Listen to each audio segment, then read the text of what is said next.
내무왕은 문득 입가에 옅은 미소를 띄었다. 하지만 그의 눈빛만큼은 예의와 겸손 뒤에 숨어있는 단단한 결의와 경계를 숨기지 않았다. 마치 오래된 비수에 서려있는 한기를 닮은 표정이었다. 백제의 왕께서 그렇게 명하시다니 실로 놀랍고도 존경스러운 일입니다. 그러나 이곳에 온 여고 광자와 목대렴은 단순한 망명자일 뿐 우리 신라의 법에 따라 보호받을 자격이 있는 사람들입니다. 그들이 이곳에 머무는 동안 어떠한 반역도 저지르지 않겠다고 약속하였으니 우리로서는 그들을 함부로 돌려보낼 수 없는 노릇입니다. 내무왕이 거절의 뜻을 내둘러 내비치자 사신의 얼굴은 돌처럼 굳어졌다. 어떤 이들은 그 표정을 본 순간 목덜미를 타고 흐르는 한 줄기 냉기를 느꼈다. 저 사람은 자신의 뒤에 버티고 선 근초 고왕의 위엄을 신라 전역의 단숨에 퍼뜨리고 싶어 한다는 강렬한 의지를 거칠 것 없이 드러내고 있었다. 신라 왕께서는 우리 왕께서 내린 명령을 거부하시겠다는 뜻입니까? 사신이 나지막하지만 분명한 어조로 다시 묻는 순간 바닥에 선명하게 반사되던 햇살마저 빛을 잃은 듯했다. 대신들과 궁정에 모인 사람들은 모두 숨을 멈추고 내무왕의 대답에 귀를 기울였다. 어쩌면 신라와 백제 사이에 오래 이어진 균형이 단칼에 무너질 수도 있는 중대한 시점이었다. 내무왕은 여전히 미소를 거두지 않은 채 낮고 부드러운 목소리로 답변했다. 거부라기보다는 이곳에서 그들이 위협이 되지 않는다는 점을 확실히 말씀드리는 것입니다. 백제의 왕께서 원하시는 만큼 여고 광자와 목대렴을 언제든 만나보실 수 있게 조치하겠습니다. 그러나 그들을 백제로 돌려보내는 것은 어려운 일입니다. 그가 말을 마친 뒤 순간적으로 조정안이 무거운 침묵에 휩싸였다. 사신은 내무왕을 똑바로 바라보며 흘끗 눈길을 돌렸다. 의장을 든 신라 군사들이 미세하게 몸을 움직이는 소리조차 보는 이들의 신경을 곤두서게 만들었다. 내물왕이 내뱉은 한마디 한마디가 저들에게는 신라의 집단 의지인 동시에 백제에 대한 암묵적인 도발로 여겨질 수도 있기 때문이었다. 궁정의 기둥 하나하나, 문살 사이사이에 배어든 냉랭한 공기가 서서히 몸속에 스며드는 느낌이었다.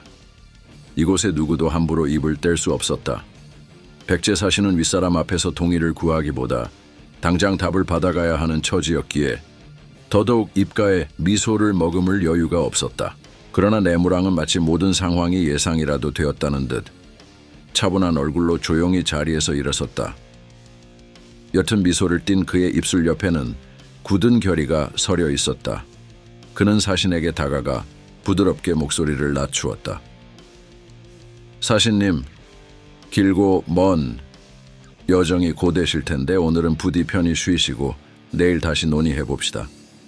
그날까지는 제가 드리는 환대를 누리시며 신라의 적절한 예의를 받아들여 주시길 바랍니다.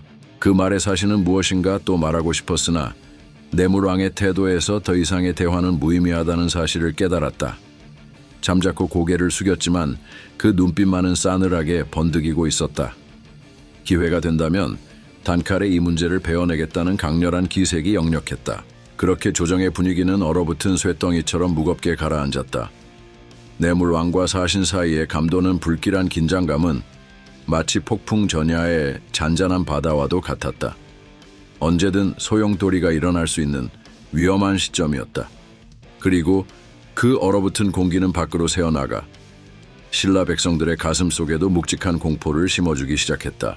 경계심을 감추지 못한 신라 병사들은 사신이 머무는 숙소 주변을 두 겹, 세 겹으로 에워싸며 계속해서 감시의 눈길을 보냈다. 정막이 깃든 밤이면 근초고왕의 기세가 신라 구석구석까지 손을 뻗는 듯한 환영이 이들의 등을 식은땀으로 적시곤 했다.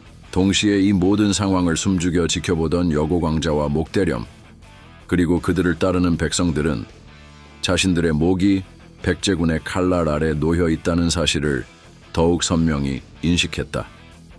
고국을 등지고 도망친 대가가 이렇게 무거운 것인지를 뼈저리게 느끼며 이방의 땅에서 쫓겨날 수도 있다는 불안으로 밤낮없이 마음을 다잡아야 했다.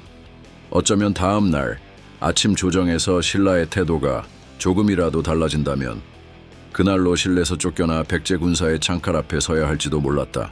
이처럼 긴장과 공포, 서늘함이 뒤엉켜 조정과 신라 전역을 뒤덮었고 모두는 가슴 깊숙한 곳에서부터 한 줄기 싸늘한 기운이 치밀어 오르는 것을 느낄 수밖에 없었다. 내물왕의 표정 뒤에 숨겨진 결의와 사신이 돌아가 전해야 할 근초고왕의 분노가 서로 교차하는 그 순간, 그것이 바로 양국의 운명을 거스르는 운명의 갈림길로 서서히 다가오고 있었다. 근초고왕이 내물왕의 대답을 전해 듣는 순간 그 서재 안의 공기가 단숨에 얼어붙었다. 그의 소나귀에 쥐어진 검이 번쩍이며 휘둘러지자 단단한 나무 탁자는 순식간에 반으로 갈라져 쩍하고 우지끈 부서졌다.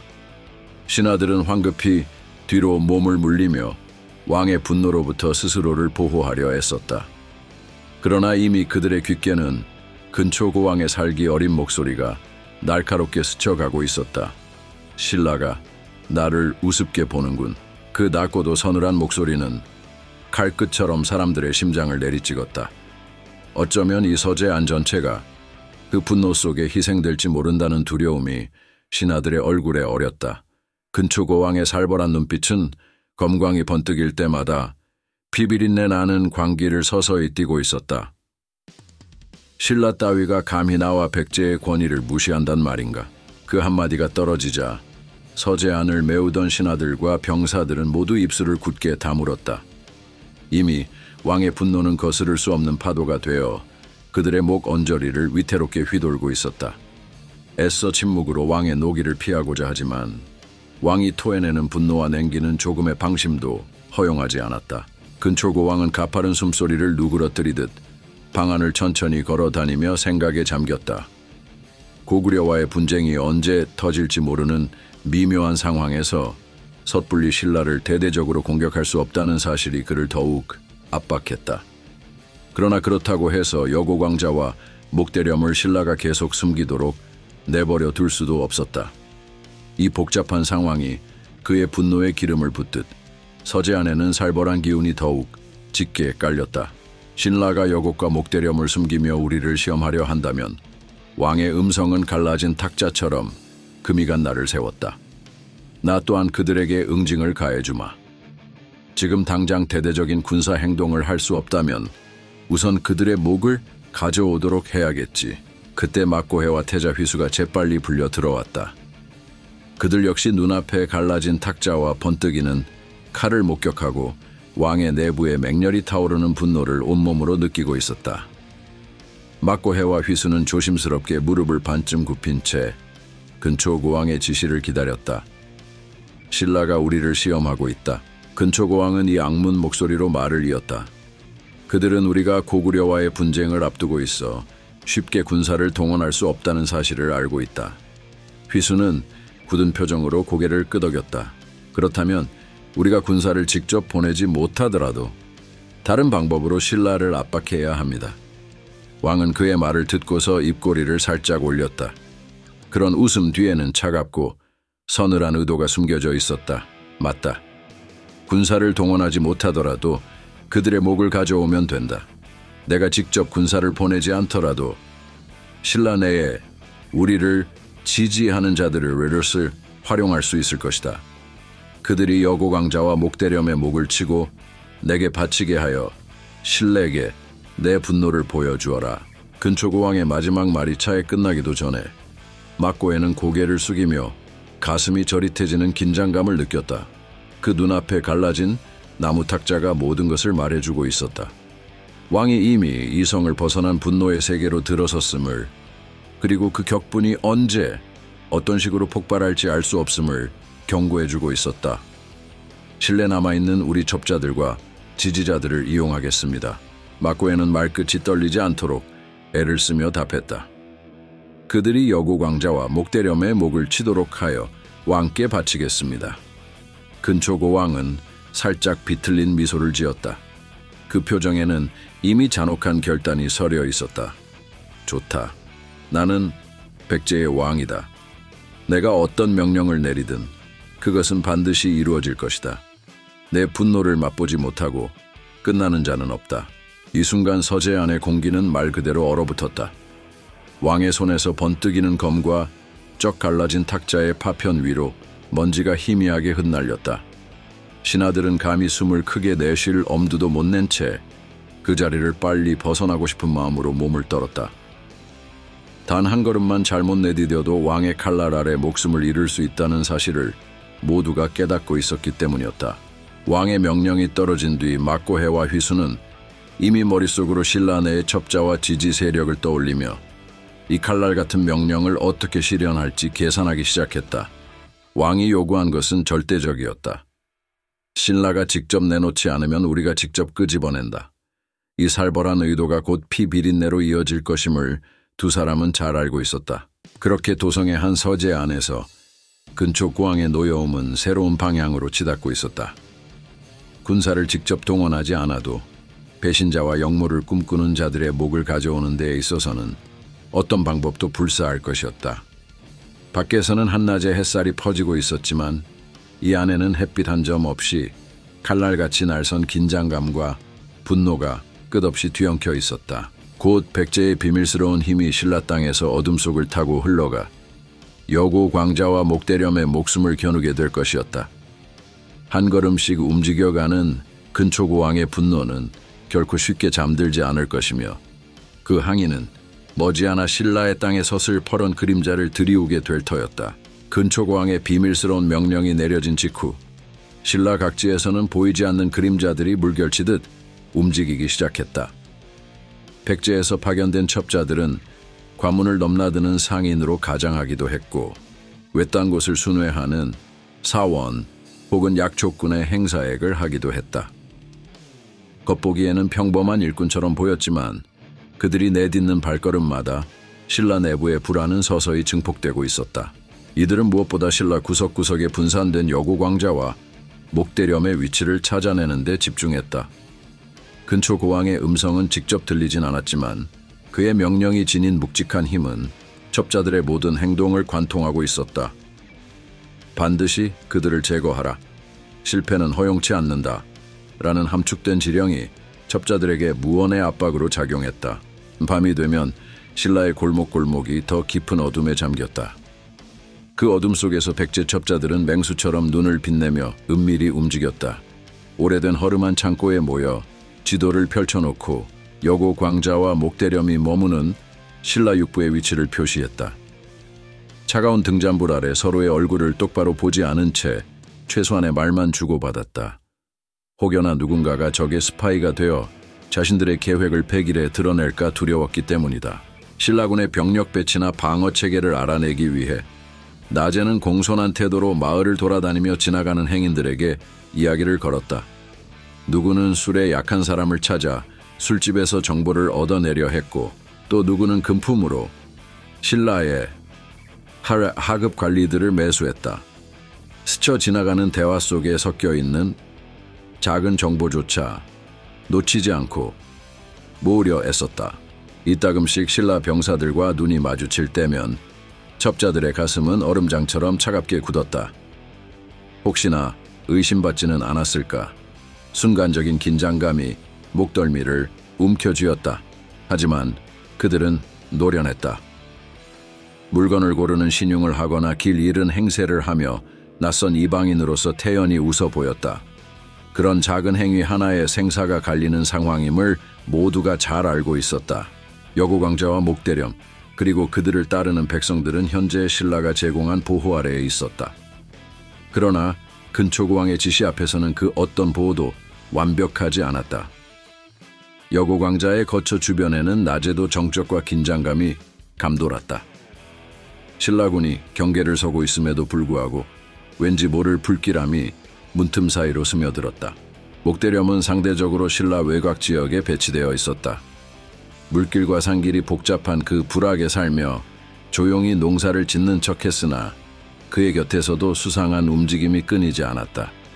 밤이면 정체를 알 수 없는 사람들이 마을 근처를 어슬렁거리기도 했고 가끔은 동이 트기도 전에 오솔길에 알 수 없는 발자국이 찍혀 있기도 했다. 첩자들은 공공연히 여고광자를 해치려 들지 않았다. 자칫하면 신라와 백제 사이에 직접적인 전쟁을 유발할 수 있기 때문이다. 대신 느리고 조심스러운 방식으로 그를 덫에 빠뜨릴 기회를 엿보았다. 예컨대 신라 병사가 드나드는 술집이나 마을 장터에서 뒷거래로 정보를 빼내고 타고난 말솜씨로 일부 신라인들을 구슬려 미끼가 될 만한 소문을 퍼뜨렸다. 여고 광자가 사실은 백제의 심장을 파괴할 목적으로 신라로 들어온 자다. 목대렴이 신라 조정과 모종의 거래를 준비 중이다. 등등. 가짜 정보와 진짜 정보를 교묘히 섞어 퍼뜨림으로써 그들의 동태를 조금이라도 노출시키려는 속셈이었다. 이렇듯 보이지 않는 첩보전이 펼쳐지자 신라의 여러 부락과 마을에는 정체모를 한기가 맴돌았다. 평소처럼 장이 서고 사람들이 모여 떠들던 광장에도 긴장과 불신이 서린 공기가 내려앉았다. 혹시 저 자도 백제의 첩자가 아닐까 하는 의심 때문에 서로 대화를 나누는 것조차 꺼리게 되었다. 신라 병사들은 갑작스러운 사건 사고에 대비하듯 야간 순찰을 강화했다. 매일 밤마다 횃불을 높이 들고 마을 골목과 외곽길을 탐문했지만 기척 없이 사라지는 첩자들을 쉽사리 잡아낼 수 없었다. 삼삼오오 모여 이야기를 나누던 신라 백성들도 조금씩 입을 닫아갔다. 혹여 자신이 내뱉은 말이 스파이의 귀에 들어가 여고 광자나 목대렴의 위치가 노출되면 어쩌나 하는 두려움이 컸다. 사람들의 안색에는 알 수 없는 창백함이 스며들어 있었다. 신라 병사들은 갑작스러운 사건 사고에 대비하듯 야간 순찰을 강화했다. 매일 밤마다 횃불을 높이 들고 마을 골목과 외곽길을 탐문했지만 기척 없이 사라지는 첩자들을 쉽사리 잡아낼 수 없었다. 삼삼오오 모여 이야기를 나누던 신라 백성들도 조금씩 입을 닫아갔다. 혹여 자신이 내뱉은 말이 스파이의 귀에 들어가 여고 광자나 목대렴의 위치가 노출되면 어쩌나 하는 두려움이 컸다. 사람들의 안색에는 알 수 없는 창백함이 스며들어 있었다. 여고 광자와 목대렴 또한 마음이 편치 않았다. 제 아무리 신라의 군사들이 주변을 지켜준다 해도 어디선가 날아올지 모를 칼날과 독침을 막아낼 수 있을지 확신하지 못했다. 밤마다 바람이 창문을 스치는 소리마저 저게 발걸음처럼 들렸다. 헛된 그림자가 보일 때면 허둥지둥 창밖을 확인하고도 한참 동안 잠을 이루지 못했다. 그들은 매일 밤 은밀한 거점을 옮겨 다니며 작전을 논의했다. 살을 내는 긴장감 속에서도 누구도 이탈하거나 포기하려 하지 않았다. 근초 고왕의 이름이 가진 무게가 그들의 목을 조르고 있었기 때문이었다. 단 하나의 정보라도 놓치지 않은 것을 늘세케이 세서에서 시에서서 미에서런서 버너서스 시간을 들여 철저하게 준비했다. 이를 그르칠 수 없다는 불안과 성공해야만 한다는 집착이 뒤엉켜 괴이한 사리를 더욱 날카롭게 벼르고 있었다. 이렇듯 신라의 곳곳에는 눈에 보이지 않는 얼음 같은 공포가 번져나갔다. 들리지 않는 비명과도 같은 긴장감이 밤낮을 가리지 않고 심장을 옥죄었다. 먼 곳에서 불어오는 바람조차 흔한 바람소리가 아니라 피냄새 가득한 폭풍의 전주곡처럼 느껴지기 시작했다. 그 누구도 안전을 장담할 수 없는 전운이 신라 하늘에 서서히 깔리고 있었고 근초고왕이 던진 비밀스러운 명령의 여파가 모든 숨결을 서늘하게 얼어붙게 하고 있었다. 며칠간의 은밀한 탐색 끝에 백제의 첩자들은 마침내 여고 광자와 목대렴의 소재를 알아냈다. 신라 땅 깊숙한 산속 마을 그리고 육부 중 어느 부락에 숨어 있다는 정보를 얻은 것이었다. 이들은 기뻐하기보다는 오히려 몸을 더 움츠렸다. 상대가 그토록 철저히 숨어 있을 만큼 위험한 상황이라는 뜻이었고 신라가 이들을 어설프게 경호하고 있을 리 만무했기 때문이었다. 여고 광자와 목대렴을 한 번에 처리할 기회는 많지 않다. 첩자들의 수장은 은밀하게 모인 자리에서 낮은 목소리로 속삭였다. 신라가 그들을 엄중히 경호하고 있으니 단 한 번의 기회를 놓치면 모든 것이 끝장이다. 그들의 목을 근초고왕께 바치고 나면 비로소 우리는 백제의 진정한 공을 세우게 될 것이다. 그의 말에 첩자들은 묵묵히 고개를 끄덕였다. 눈빛들은 결연했고 사방에는 서늘한 긴장감이 내려앉았다.